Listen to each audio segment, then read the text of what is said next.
Boa, galera. Bom, aí, ó.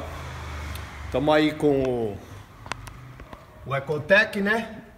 Aquele tradicional barulhinho na primeira partida, né? Quando você liga o carro e ele dá uma batida e depois para, né? O defeito das polias, troca das polias, tá? Aqui estão as polias novas. Aqui já tirei a de escapamento. A dica é sempre usar a original, tá?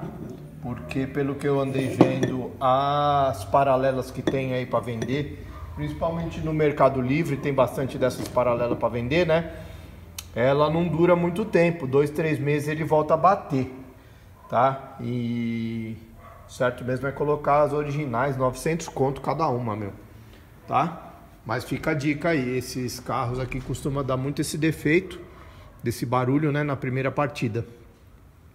Cruise, aqui é um Cruise, tá? Nós estamos fazendo aqui Cruise, Sonic e Tracker, que usa o motor Ecotec. Beleza? Valeu!